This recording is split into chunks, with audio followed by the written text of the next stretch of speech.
Nous allons poursuivre donc cette matinée avec une nouvelle table ronde intitulée l'enseignement clinique juridique, renouvellement ou continuité, et donc 4 intervenants de très haute qualité. Madame Marie Mercabrin, qui est maître de conférence en droit privé à l'école de droit de Sciences Po Paris et qui donc est responsable du projet clinique Accès au droit. Monsieur Julian Lombé, qui est expert de la délégation britannique auprès du Conseil des barreaux européens. Monsieur Jean-David Cavaillé, directeur adjoint de l'École nationale de la magistrature en charge du recrutement, de la formation initiale et de la recherche.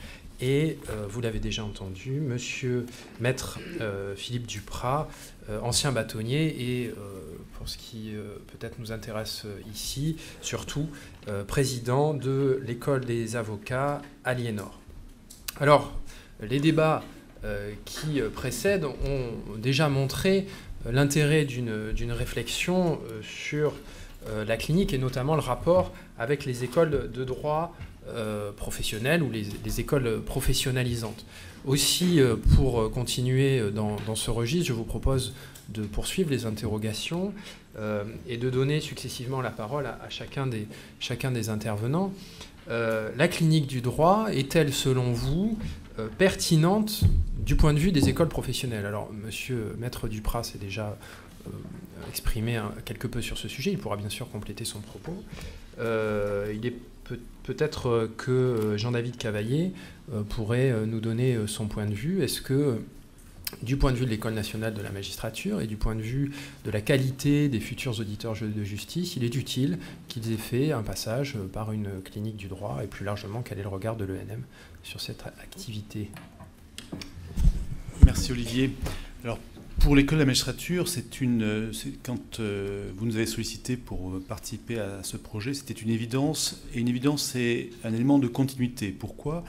Parce que pendant de très nombreuses années, les auditeurs de justice, quand ils arrivaient à l'école, étaient amenés à participer à ce qui s'appelait à l'époque un bureau d'information justice, les BIJ.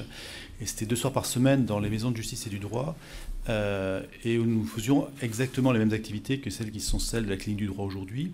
Et l'objectif de l'école, poursuivi par l'école, c'était de dire qu'il faut absolument que les futurs juges, qui à l'époque ne faisaient pas de stage avocat avant le début des études, voient quelle est la demande de justice, rencontrent des justiciables et un contact, et se rendent compte aussi de la difficulté pour les auxiliaires de justice de trier dans les propos apportés par des justiciables en difficulté qui ont une question juridique dont ils ne savent pas toujours la qualifier, comment qualifier, orienter mais ce n'est pas le rôle des magistrats, évidemment, mais à plus loin terme, conseiller pour les avocats. Donc ces bureaux d'information judiciaire ont fonctionné, c'était une évidence pour nous, et la modification des études nous a obligés d'interrompre ces activités. Alors oui, il y a un intérêt majeur à ce que nos futurs magistrats aient eu des contacts avec des justiciables le plus tôt possible. Alors il est vrai que depuis la réforme, nos auditeurs, dès qu'ils sont reçus au concours, ont un stage de 6 mois en cabinet d'avocat, ce qui leur permet de voir le travail de l'avocat, le travail de conseil, le travail d'accueil de clients. Et pour nous, juristes, il est évident qu'un terme juridique un fait juridique entraîne une qualification, une orientation, mais pour le justiciable, ce n'est pas toujours simple de lui faire comprendre que l'affaire qu'il porte ne relève pas du pénal, mais plutôt du civil, ou éventuellement des prud'hommes. Alors, il y a un deuxième intérêt, mais je pense que je vais me placer plutôt là, du côté des étudiants en droit qui envisagent de passer le concours de la magistrature. Le concours a été, vous le savez, réformé en 2008, et on travaille à la fois sur des compétences juridiques, ce sont les épreuves d'admissibilité qui permettent de déterminer, et les épreuves d'admission plutôt orales vont essentiellement travailler sur la motivation des candidats, mais également sur leur connaissance du monde judiciaire, leur connaissance de la société. Et je trouve que pour des étudiants en droit qui se destinent à faire des professions et qui sont destinés à passer le concours de magistrature en particulier, ce regard que vous leur offrez aujourd'hui est une évidence, parce que ça leur permet d'apporter une dimension personnelle, de parcours personnel, qu'ils vont pouvoir exposer devant le jury du grand oral. Donc il y a aussi un bénéfice. Et le troisième bénéfice que j'y vois, c'est le partenariat. le partenariat entre l'université, le monde universitaire, le monde de la recherche, et puis les praticiens que nous sommes, futurs avocats et futurs magistrats. Et ce travail en commun de réflexion est pour moi un élément important et une continuité entre la vie étudiante, la vie de la recherche et la vie du terrain. Et là aussi, je crois que c'est intéressant que de futurs étudiants, des étudiants en droit, se rendent compte comme il est difficile d'appliquer le droit au regard des demandes pas toujours très précises formulées par les justiciables. Voilà les points essentiels. C'est la raison pour laquelle il nous paraissait évident de nous associer à un projet qui est un projet de continuité pour nous et qui est un projet essentiel. D'accord, merci de cette réponse. Peut-être Maître Duprat, souhaitez-vous compléter la réponse que vous avez déjà apportée tout à l'heure? Quel est l'intérêt d'une clinique du droit pour les futurs avocats, mais avant les futurs avocats, les futurs élèves avocats, et même avant les futurs élèves avocats, les futurs candidats à l'examen d'entrée au Centre régional de formation professionnelle? Je crois que de manière beaucoup plus large, parce qu'en fait, c'est, je crois, à ce niveau-là qu'il faut se placer. La clinique du droit est une expérience qui est utile aux magistrats, aux avocats et à tous ceux qui veulent y participer pour une raison simple. C'est qu'elle démontre enfin que l'on peut voir les choses de manière transversale et décloisonnée. Je vous donne un tout petit exemple. Je suis un des enseignants du DJCE. Et on me dit, vous êtes professionnel, vous allez leur expliquer un certain nombre de choses. Cette année, j'ai fait une série d'interventions sur le sujet société et procédure civile. Qu'est-ce que ça vient faire dans le DJCE?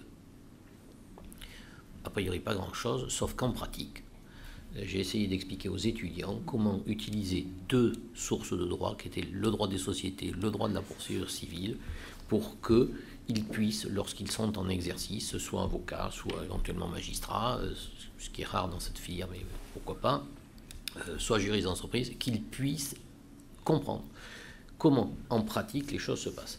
Bon, mais la clinique du droit, c'est exactement cela. Ça permet aux élèves avocats, à ceux qui se dessinent, puisque je représente ici la profession d'avocat, cette profession, de voir en pratique ce que le droit est pour un justiciable moyen, c'est-à-dire quelqu'un qui est malade, qui ne sait pas ce qu'il a, qui pense qu'il n'y a rien de plus grave que ce qu'il a, et qui est complètement perdu. Et en plus, qui ne sait pas s'exprimer et qui ne comprend pas forcément ce que vous voulez expliquer. Alors, pas parce qu'il est idiot, parce que vous lui parlez une langue étrangère. Parce que le droit, c'est une langue étrangère. La médecine, c'est une langue étrangère. Bon. La clinique du droit est un bon moyen pour toute cette population, sans que le terme population soit ici péjoratif, mais pour que tous ces étudiants comprennent en pratique ce à quoi le droit peut servir, ce qu'il peut régler de difficultés, ce à quoi il peut participer comme étant un facteur d'apaisement social, de règlement des différends, et qui permet ainsi de comprendre du côté du justiciable comment les questions sont vécues. Mais moi, ce qui me paraît important, c'est cet aspect, cette démonstration d'un caractère transversal. Et en participant à la clinique du droit, la faculté et les professionnels acceptent de collaborer. Ce que je regrette, moi, c'est, et on en a parlé avec monsieur le directeur des études à l'ENM, ce que je regrette, c'est qu'il faut arrêter de dire oui, c'est une bonne idée, mais voilà, je ne peux pas la mettre en pratique parce que mon emploi du temps ne le permet pas, parce que l'organisation de mes études ne le permet pas. C'est le vrai faux argument pour ne pas faire. Il faut que l'on aille au-delà, et il faut que l'on arrive à faire en sorte que cette transversalité devienne une pratique courante, normale, du fonctionnement et de l'apprentissage en ce qui nous concerne du droit. Des médecins se sont ici succédés à cette table. Ils n'ont jamais expliqué que l'enseignement clinique de la médecine se heurtait à des problèmes d'emploi du temps.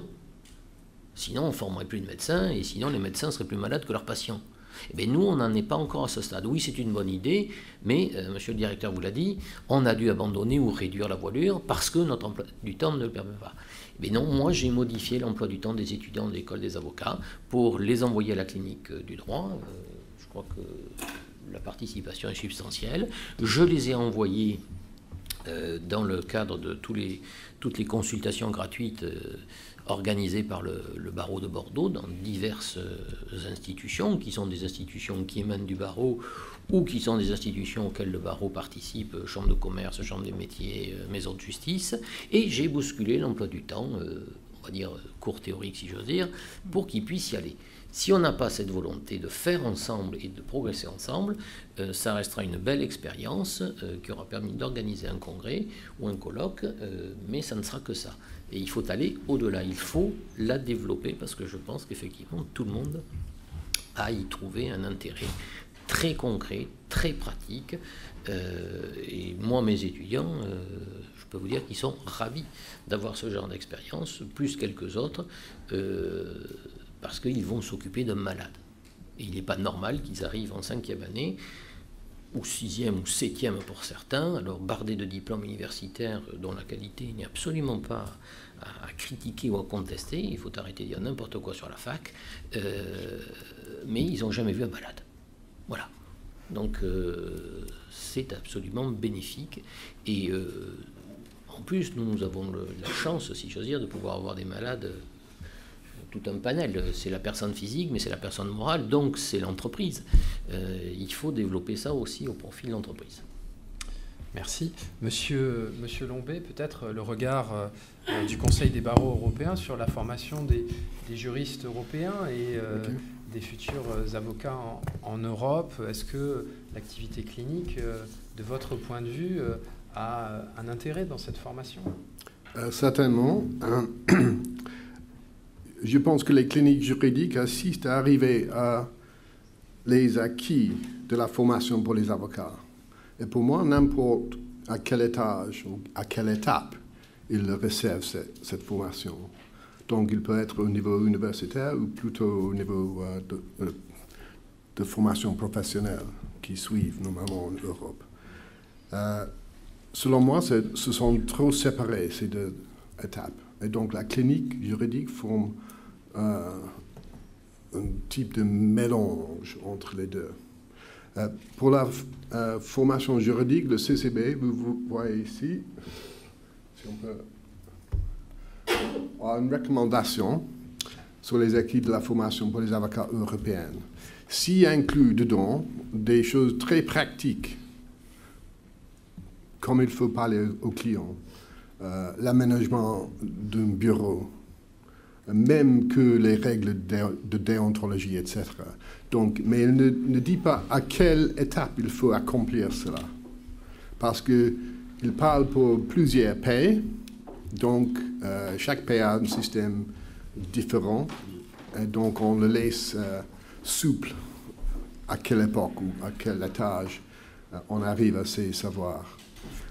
Donc, ce qui apprend les étudiants aux cliniques, on le trouve dedans. Ce sont des acquis, très importants pour les juristes du futur. Merci. Madame Mercabrin, alors est-ce que les étudiants à l'école de droit de Sciences Po Paris trouvent le temps, dans leur emploi du temps, n'est-ce pas, de pratiquer l'activité clinique, et puis surtout, au-delà de cette question matérielle, quel est l'intérêt donc de cette activité clinique, de votre point de vue, pour la formation et l'avenir, notamment professionnel, puisque c'est la question ici, de vos étudiants? Alors, la position de Sciences Po est un peu différente, bien sûr, avec la discussion de ce matin, parce que d'abord, ils ont préparé, Sciences Po a préparé pour le NM depuis un certain temps, mais est devenue vraiment école de droit à partir de 2009, c'est-à-dire elle a dû repenser à l'idée qu'est-ce que c'est un bon juriste, qu'est-ce que c'est un bon avocat, qu'est-ce que c'est un bon magistrat. Et l'idée, finalement, c'est d'abord donc effectivement les effectifs, donc à cause du concours, la sélectivité est forte pour rentrer à l'école de droit. Donc effectivement là, on a un nombre plus limité de personnes. Et là, sur la clinique, il y a 3 cliniques, une sur l'accès au droit, une sur droit de l'homme et la 3e sur le conseil aux entreprises. On est sur une 50aine d'étudiants. Ce qu'on peut dire globalement, c'est effectivement, ça devient, je pense que, je vais reprendre ce qui a été dit, je pense que c'est un choix.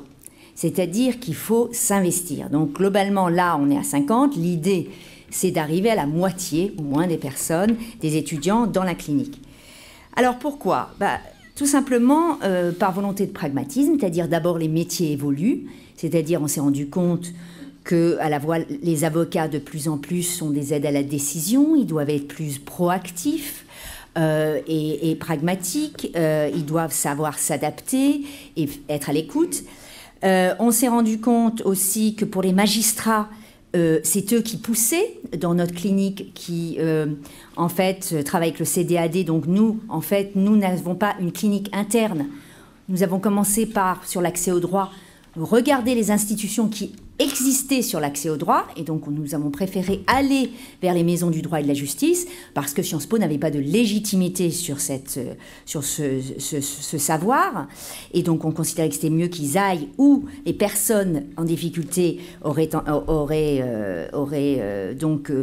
naturellement la possibilité de venir demander une information. Nous, c'est de l'accueil renforcé mais peut-être que le mieux du point de vue des étudiants, c'est de vous lire, parce qu'en fait, j'ai participé et c'est là où je vous dis que franchement, tous les professionnels du droit à travers le monde sont en train de réfléchir, pas à la formation du droit, mais à la formation à la justice aussi, en Inde, où ils nous ont demandé en fait de relever des témoignages d'étudiants. Donc je vous lis ce qu'a dit une étudiante qui est admissible à l'ENM actuellement.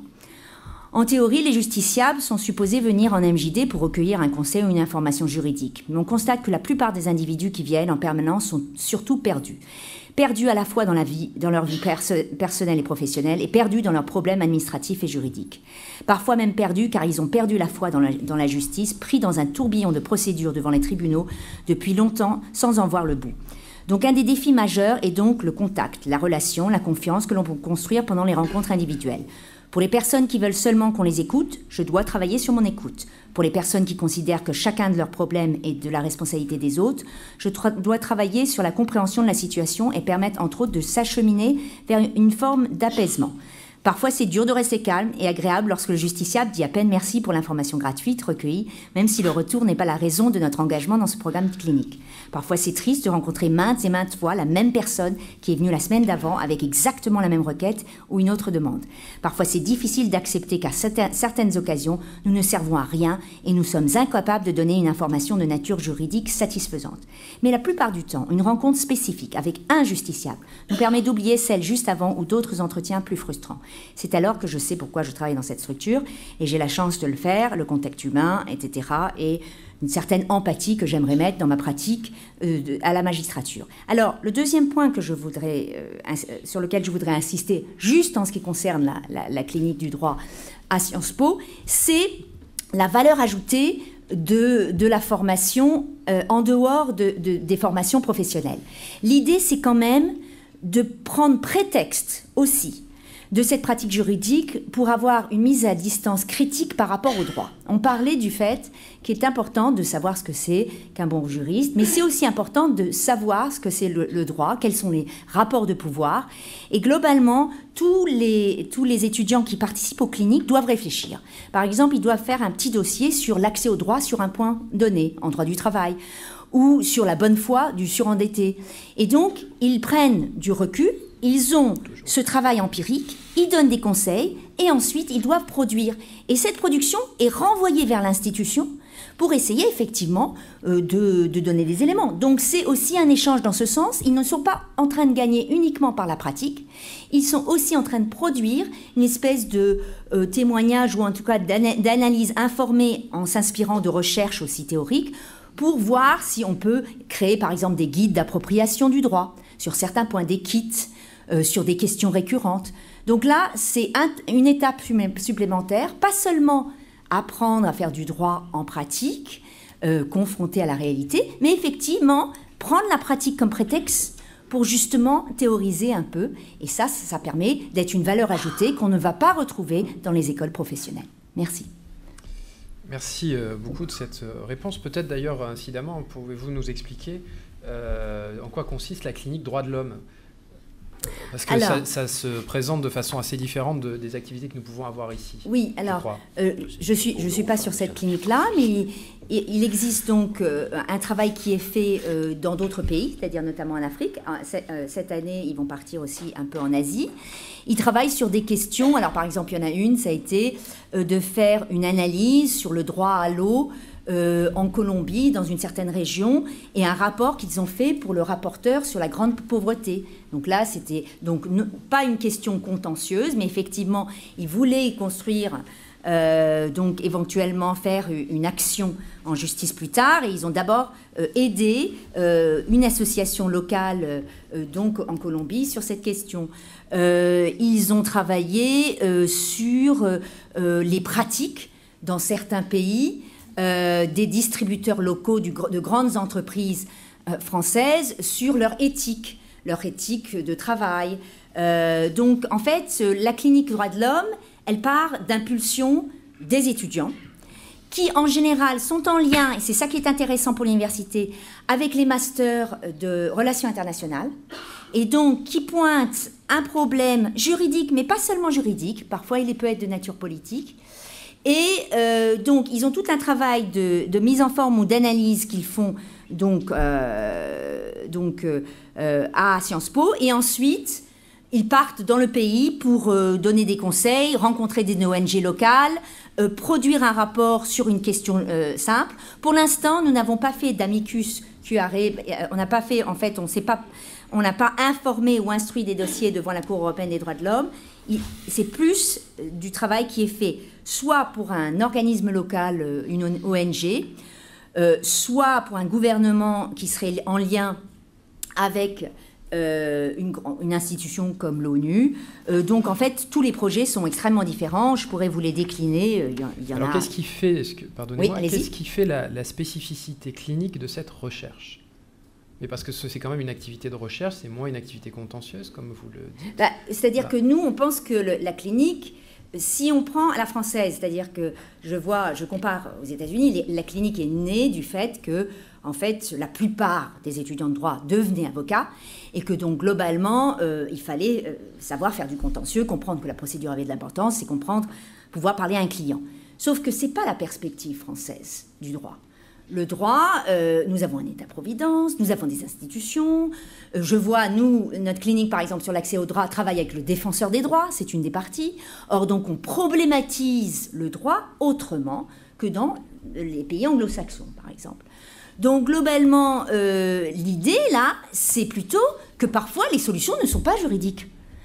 Parfois, les solutions, c'est de l'information.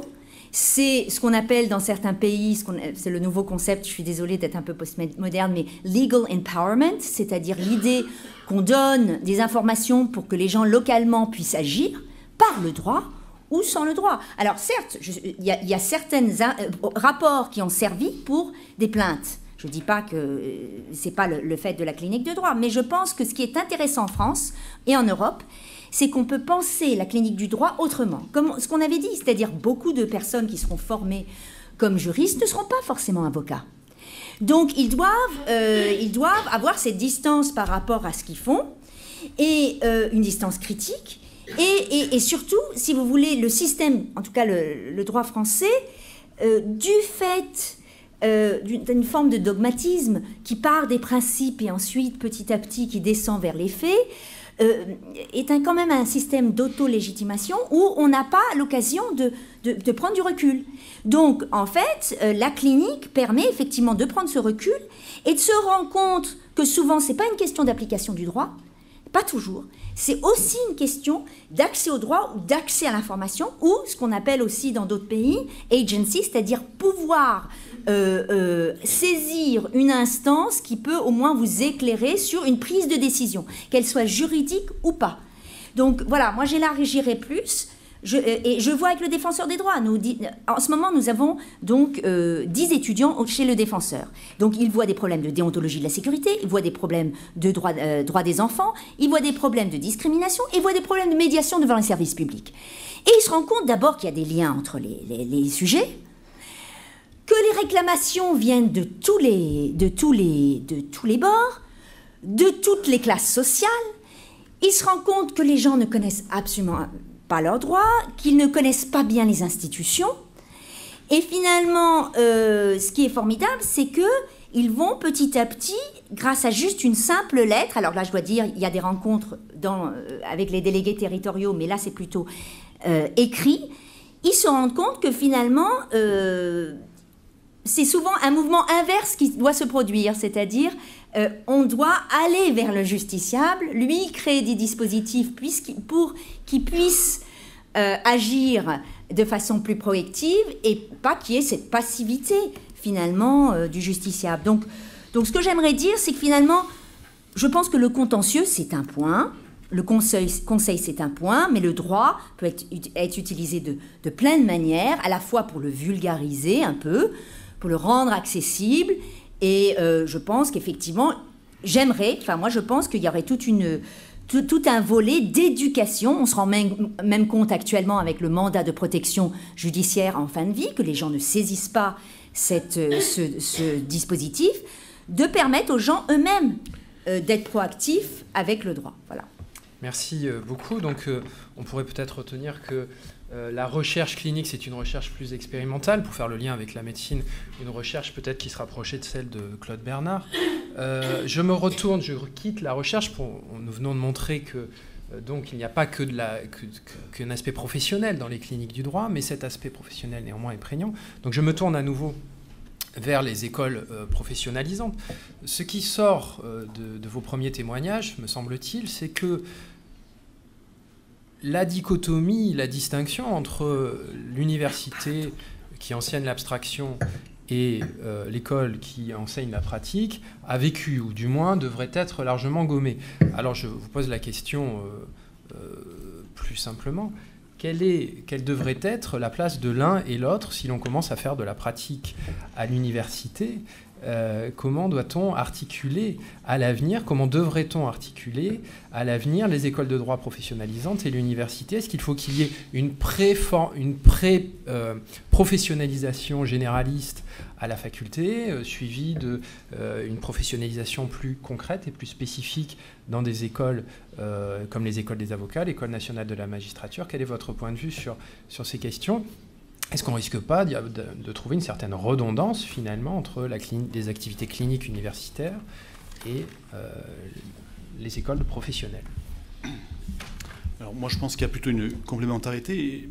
L'impression que j'ai aujourd'hui, après 5 ans à l'école, c'est que l'université a commencé à faire cette mue-là.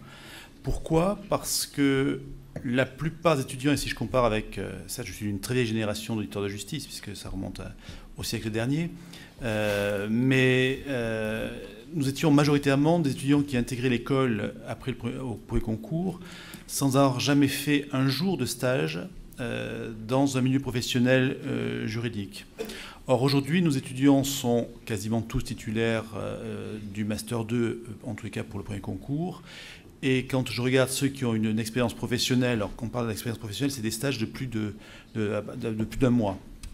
92% d'entre eux ont déjà fait des stages dans des cabinets d'avocats, au cours de leurs études, dans des cabinets de magistrats, chez des huissiers notaires, voire à la police. Donc je crois que l'université encourage aujourd'hui, alors je pense que c'est une initiative de l'université pour sortir d'un aspect extrêmement théorique. Alors pourquoi complémentarité également ?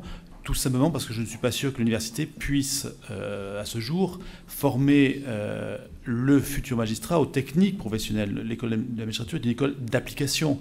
Et il est évident que sur les pratiques professionnelles, l'université a un regard, peut encourager les étudiants à aller voir ce qui s'y passe, mais l'apprentissage vraiment des techniques devrait nous être confié. Et je crois que c'est en cela que nous sommes complémentaires, et je ne suis pas sûr que les avocats puissent être intégralement formés à l'université s'ils n'ont pas aussi une formation sur les pratiques professionnelles. L'important, en revanche, c'est de sortir d'étudiants en droit qui sont un peu des plantes hors sol. C'est-à-dire qu'ils ils ont le droit pur, et que ce droit pur soit totalement coupé des attentes des justiciables, des attentes de nos concitoyens. Alors, si on suit ce raisonnement, quel serait, du point de vue du directeur d'une école professionnelle que vous êtes, quelles seraient les réformes universitaires à accomplir? Je me garderais bien de conseiller sur les réformes universitaires. Vous devez bien avoir une idée, une petite idée. Mais non, si. je crois qu'on a besoin. Pardon ? Pardon ?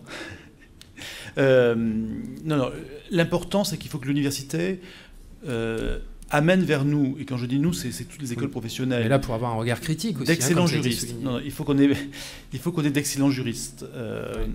Je n'en veux pour preuve que la difficulté pour certains qui intègrent l'école par d'autres voies que celle du premier concours, la difficulté qu'ils ont à se remettre dans le droit après 10 ou 15 ans de vie professionnelle, les études sont un peu lointaines, et pour eux, il y a un vrai travail de remise à niveau parce que, comme nous n'enseignons pas le droit à l'école, on passe sur le principe d'acquis, et dès lors que les acquis ne sont pas là, ils sont incapables d'argumenter un jugement ou d'argumenter un réquisitoire définitif. Donc là, c'est une base fondamentale, c'est la connaissance.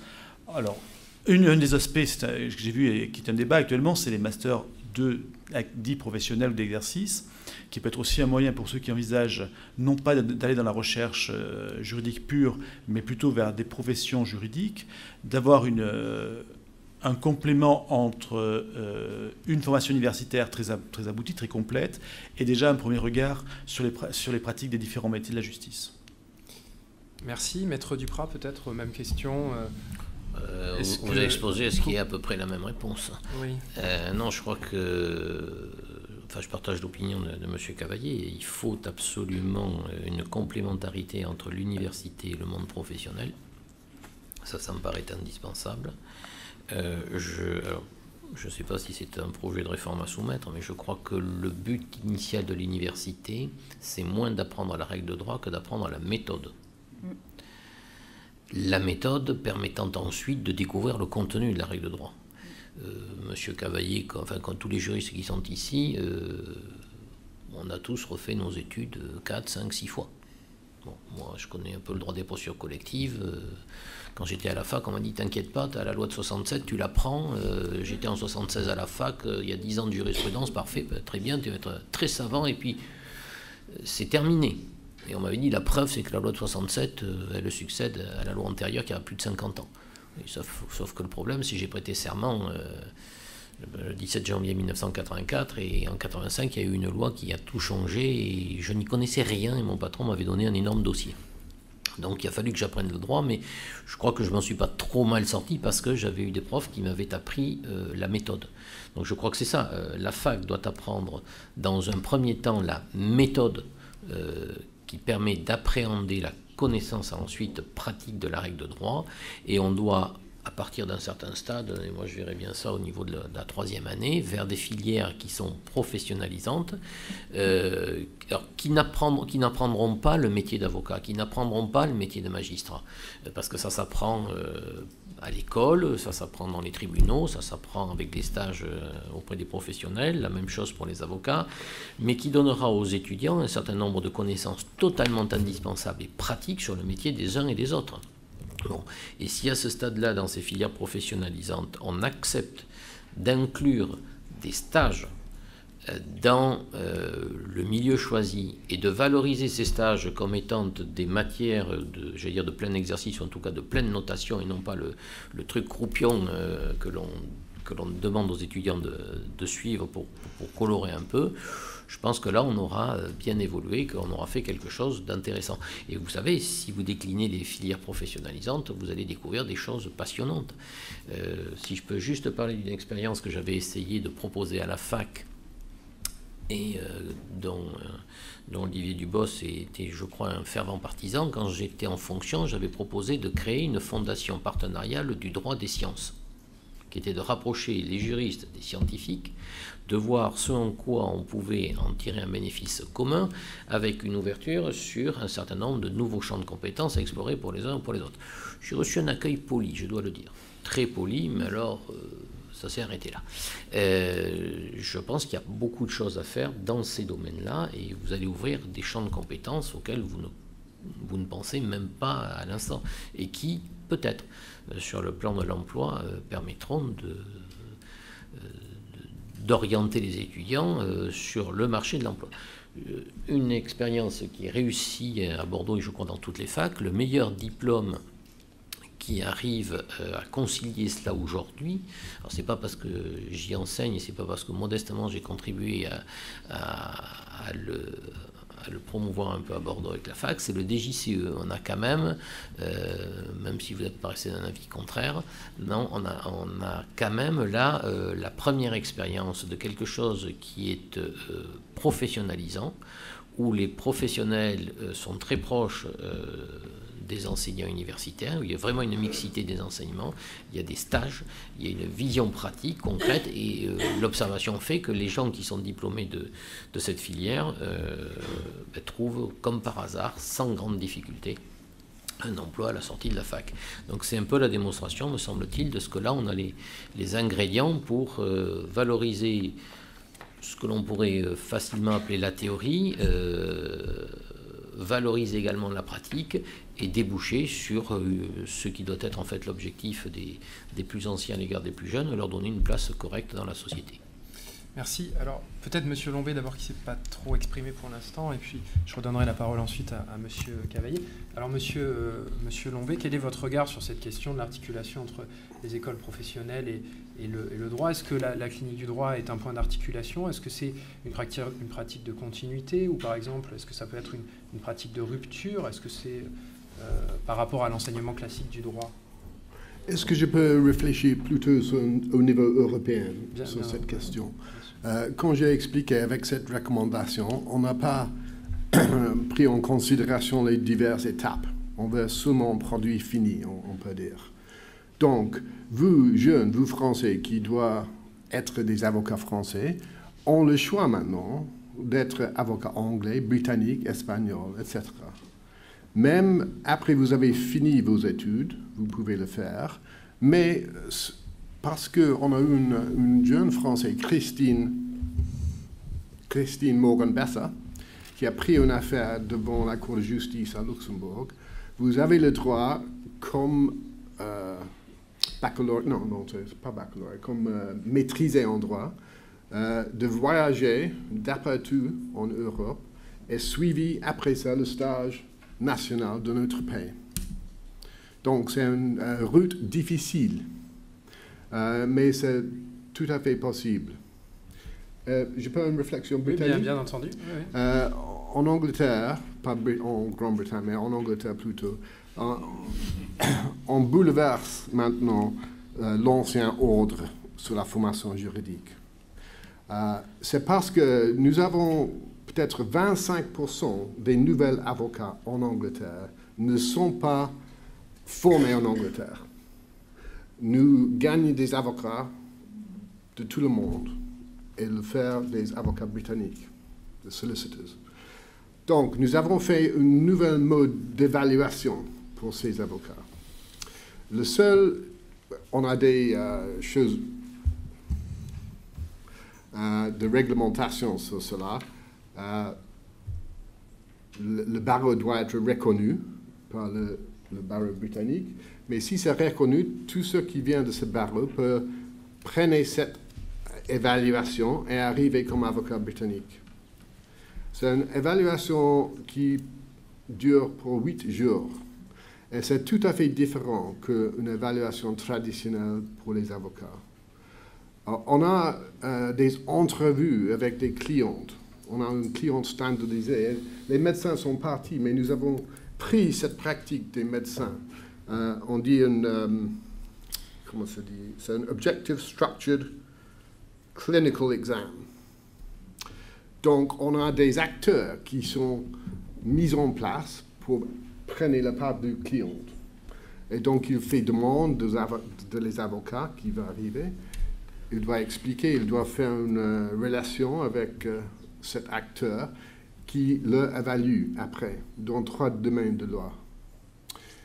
Donc, ça dure 3 jours et demi, c'est pratique. Puis, on a un multiple choice test. C'est affreux, on dit, affreux, un multiple choice test. Mais c'est 200 questions sur 3 zones de droit, le droit d'affaires, le droit de litigation et un autre, je ne me souviens pas lequel. Donc, on veut une journée pour le faire, cette multiple choice test. Et après tout cela, on a on dit un technical legal skills test. Donc, les acquis pratiques doit être révélé par ce test. Il faut rédiger des documents. Il faut faire des commentaires juridiques. Il faut faire des recherches juridiques aussi. Donc, on vous donne un email d'un client, on dit « Donnez le conseil. Que disiez-vous à cette cliente ?» Donc, ce n'est pas du tout vos connaissances juridiques. Est-ce que vous savez bien la doctrine, etc. C'est plutôt très, très pratique. Et tous les avocats étrangers qui veulent arriver en Angleterre sont soumis à ce type d'évaluation. Mais de l'autre part, pour les avocats britanniques, ou ceux qui veulent être des avocats britanniques de l'Angleterre, ils doivent suivre le chemin traditionnel, plutôt. Mais ils sont en train d'être bouleversés, le train. On a introduit un apprentissage. Toujours, on n'a pas besoin d'un diplôme de droit au niveau universitaire. Ce n'est pas nécessaire pour être avocat en Angleterre. On a plusieurs chemins pour arriver comme avocat. Et ce type d'examen des acquis pratiques, même des connaissances juridiques, dit qu'il ne faut pas, what do I try and say? One mustn't focus too much on how you get there. Yeah? Quelle route on suit? Ce n'est pas important, mais il faut arriver. Hein? Nous aimons des résultats en Angleterre. Nous sommes très pragmatiques. Donc, si on peut évaluer le résultat de manière scientifique, on est content. Vous pouvez jouer une gamification. Et si vous êtes suffisamment avec des connaissances juridiques, etc., vous pouvez passer cet examen sans étudier le droit. Mais vous serez comme Leonardo da Vinci de le faire. Mais c'est possible. Donc on dit, les lieux, les routes peuvent être branchées. Et nous arrivons à cette solution parce que on dit 25% des avocats britanniques ne sont pas formés de tout en Angleterre. Donc, il faut être plus souple dans notre approche. Et nous aimons beaucoup d'être une profession globale. Donc, si nous avons des avocats français dedans notre profession, c'est bon pour la profession. Nous aimons beaucoup cette concurrence. À l'heure de réflexion autour des professions réglementées, ça laisse songeur, n'est-ce pas, monsieur le bâtonnier? Alors, cela étant dit, effectivement, on voit que la compétence clinique, finalement, c'est une compétence générale. Ça nous renvoie, on pourrait faire le lien d'ailleurs avec le rapport d'Arroy, monsieur le bâtonnier, qui parlait de... Alors, il a été bien décrié, mais qui parlait d'une grande profession du droit. Peut-être que finalement, c'est la compétence clinique qui fait la grande profession du droit et qui est le socle commun à tous les professionnels du droit. Comme l'heure passe, je vous propose de faire un dernier tour de table. Peut-être souhaitez-vous, de manière, sans vous poser de questions, ajouter quelque chose avant de terminer, les uns et les autres. Jean-David, vous souhaitiez peut-être... Juste un dernier mot pour dire que la clinique offre également un deuxième avantage et qui vient peut-être lutter comme un défaut des enseignements du droit à la fac. Elle permet de voir, pour les étudiants, de voir combien le droit doit être transverse dans les demandes. Or, nos étudiants, en tout cas ceux que nous avons qui arrivent à l'école, ont un vrai déficit de regard sur les matières qu'ils ont apprises. Pourquoi? Parce que dans une culture, excusez-moi l'expression, mais un peu du zapping des connaissances, qui chaque année, on apprend telle ou telle matière, et du cloisonnement entre elles.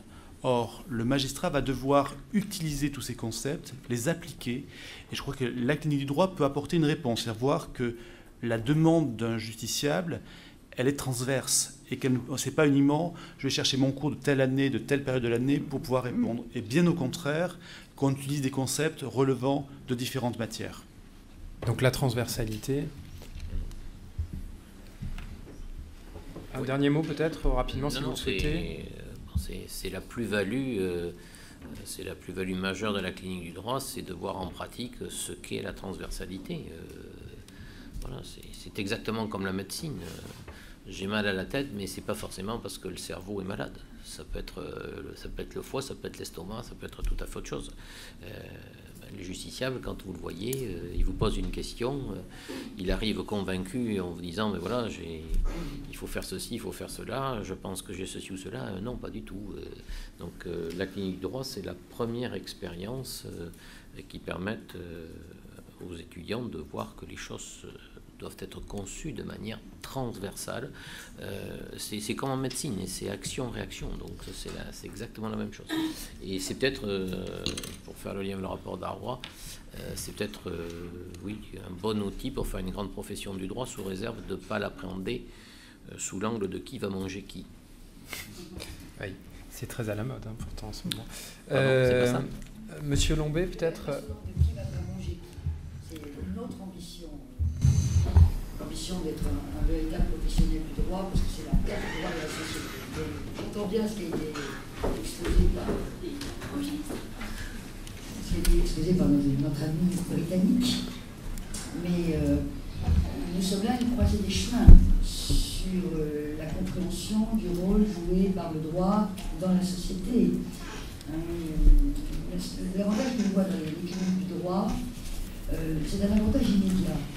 Les études de droit qui ne sont pas du tout celles que Philippe Duprat ou moi avons suivies ne sont plus du tout des études, je dirais, fondées sur l'enseignement des humanités.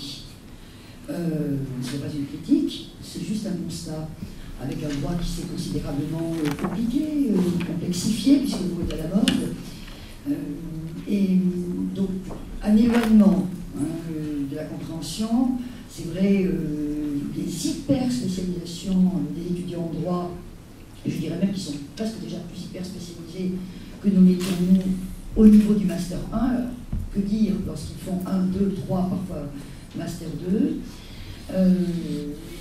je pense qu'il deviennent des technico-juridiques. Voilà. Et or, un professionnel du droit, magistrat, avocat, j'y mets les notaires, parce que c'est notre particularité française, bon, c'est pas le problème, doit voir le lien, c'est pas obligatoirement de la transversalité. Transversalité, c'est encore un terme technique emprunté à cette notion avec laquelle on vacille, pardonnez-moi, le pragmatisme. Bon, de temps en temps, il faut dépasser le pragmatisme, il faut avoir une âme.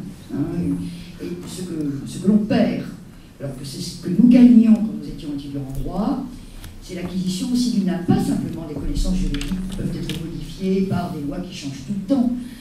Et ça va au-delà de la méthode. Donc je pense que la clinique du droit, en fait c'est un retour en arrière, c'est toujours le système du balancier, c'est de remettre les étudiants en droit dans le sens noble du terme au contact du sens que revêt le droit dans le fonctionnement de la société.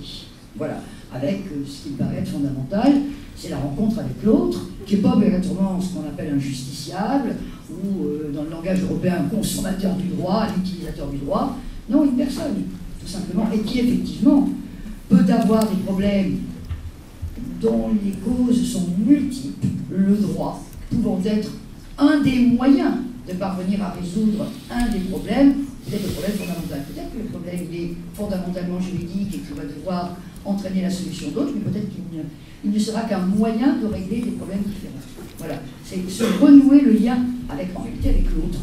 Je pense que lorsqu'on devient un avocat ou un étudiant en droit, on n'a pas obligatoirement choisi de faire l'ingénieur. Je sais qu'il y a des ingénieurs qui sont de grands humanistes. Il y a beaucoup d'étudiants en droit, beaucoup d'avocats, pas comme ma profession, qui n'ont plus rien à voir avec les humanistes, qui sont technico-juridiques, comme on peut être technico-commercial. Ça n'est pas péjoratif, mais je pense que ce n'est pas ce qu'il faut développer. Moi, je soutiens à fond les cliniques du droit pour rétablir ce lien entre le sens du droit et le praticien. C'est d'abord qu'il comprenne le sens du droit avant de connaître, je dirais, la connaissance technique juridique. Merci Madame la bâtonnière. Donc, transversalité, réalité sociale et humaine. Monsieur Lombé, peut-être en quelques mots, pour conclure. Pardon, excusez-moi monsieur, je n'avais pas identifié. Je me sens obligé de parler un petit peu pour le notariat et je vais essayer d'être très très bref. Je crois qu'au contraire, la clinique du droit ne va pas du tout dans le sens d'une profession humaine, parce qu'elle est trop proche de la réalité des questions des gens pour être simplificatrice. Et je pense que toute la profondeur d'une clinique du droit, c'est justement aussi d'apprendre aux juristes à dialoguer entre eux et à aller au-delà du juridique. Et donc justement, c'est d'être capable de reconnaître comme en médecine qu'on n'a pas toujours besoin de chirurgien. Il y a quelquefois d'autres façons de se soigner, Et je crois que ça, c'est extrêmement important. Par contre, ça permet aussi, comme en médecine, d'éliminer les charlatans. Et ça, pour moi, c'est quelque chose d'extrêmement important. C'est tout ce que je voulais dire. D'accord, très bien, donc ça rejoint voilà, donc réalité humaine, peut-être comme du droit, après le droit mou, le droit doux, comme il y a des médecines douces, hein, voilà, en quelque sorte. Alors, monsieur Lombé, peut-être un mot pour conclure. Oui, un tout petit mot. Les cliniques sont fabuleux. C'est simple, les étudiants sont bien motivés. Ils voient la réalité. C'est une grande motivation pour eux. Les avocats aiment bien les cliniques en Angleterre aussi. Je ne sais pas comme sont les liens ici, mais en Angleterre, on n'a pas un monopole sur le conseil juridique. Ce n'est pas du tout un problème. Mais ils aiment beaucoup le pro bono. Et ils veulent surtout recruter les étudiants pour être avocats du futur. Donc, ils aiment se mêler au niveau universitaire. Finalement, il y a une nouvelle directive qui est passée l'année passée, au fin de l'année, qui dit qu'il faut admettre qu'on peut faire un stage, pas seulement un stage juridique, mais des stages en général, à l'étranger. Donc, tous les barreaux doivent régler ce matière. Quelles seront les choses formées à l'étranger qui seraient acceptées? Quelle sera la durée de cette formation à l'étranger, la durée maximale? Donc, le CCB, actuellement, se pense pour donner des notes de guidance, des avis au barreau sur ce matière. Mais ça va arriver aussi. Madame Mercat-Brun, peut-être quelques mots pour conclure? Oui, enfin, tout simplement pour dire, je pense que, pour revenir à ce que Madame la bâtonnière a dit, je pense qu'effectivement, ce qui nous frappe le plus avec les étudiants, en tout cas de leur ressenti, c'est que, alors que souvent dans un cours, il y a une forme de cohérence, d'harmonie, dans la présentation du cours, avec un plan très structuré, globalement, quand on se retrouve à la clinique, c'est les incohérences, les paradoxes du droit, ce qui n'est pas du droit qui ressort le plus, et qui permet donc de ne pas réserver le droit tout de suite aux sachants, mais de permettre aussi aux étudiants d'utiliser leurs intuitions. Et leurs intuitions ne sont pas seulement des intuitions sur le droit, mais aussi des intuitions sur l'humain. Oui. Bonjour. Marie Fontaine, je suis professeure à la Sorbonne Nouvelle et j'ai une petite expérience clinique puisque j'en ai créé une il y a 5 ans à Caen. Mais je voudrais juste, je vais essayer d'être très courte, revenir sur ce que vous avez dit. Les étudiants ont un déficit de regard sur le droit. Alors je voudrais être un tout petit peu provocatrice en disant que c'est peut-être aussi parce que les enseignants à l'université ont un déficit de regard sur le droit. Je pense que les étudiants ont dos, mais qu'il faudrait peut-être interroger l'université un peu plus et les enseignants d'abord quant à leur formation aussi, justement, puisque à l'université, on forme aussi de plusieurs enseignants. Ils ne se forment pas ailleurs qu'à l'université. Alors là, je crois qu'on ne regarde pas du tout le droit pur, je crois que c'est une très mauvaise expression, parce que justement, on fait tout pour le regarder comme il n'est pas, ou en tout cas pour ne pas le regarder comme il est. Et de ce point de vue, je pense que la clinique, l'activité clinique, alors, qui est très diverse selon les pratiques en France, il n'y a pas du tout d'uniformité pour l'instant. Ça n'a rien à voir avec un modèle qui est beaucoup plus uniforme dit anglo-saxon. C'est toujours un peu le même type de clinique. Chez nous, c'est encore des pratiques extrêmement différentes. Mais c'est vrai que, quoi qu'il en soit, on s'oriente vers un lien entre le droit en action, on va dire, et le droit dans le livre.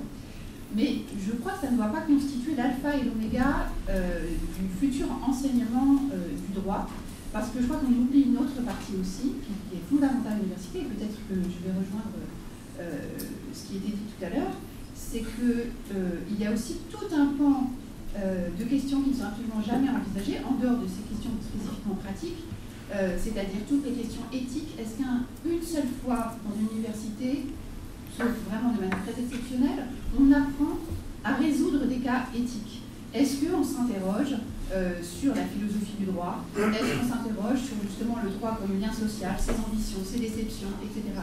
Pratiquement jamais. Ce qui fait que c'est toute cette partie-là qui fait le droit, qui fait fondamentalement le droit, et qui doit animer toute personne qui a comme ambition à la fois de le faire vivre, mais éventuellement de le faire évoluer, de le réformer. Je ne suis pas sûre pour l'instant que la manière dont on conçoit les activités cliniques aille la clinique, l'activité clinique est sans doute une très bonne chose, mais je ne crois pas qu'elle constitue en soi la fin des études de droit. C'est certainement seulement une petite partie de la question, il me semble. Merci beaucoup pour ces interventions qui sont très riches. Il faut que nous laissions la place pour que tout le monde puisse s'exprimer. Le mot de la fin, c'est peut-être, suite à votre intervention, qu'on le voit encore une fois, la clinique du droit, c'est une porte d'entrée, c'est un vecteur de réflexion plus général sur l'enseignement du droit à l'université et la formation des étudiants. Je vous remercie beaucoup.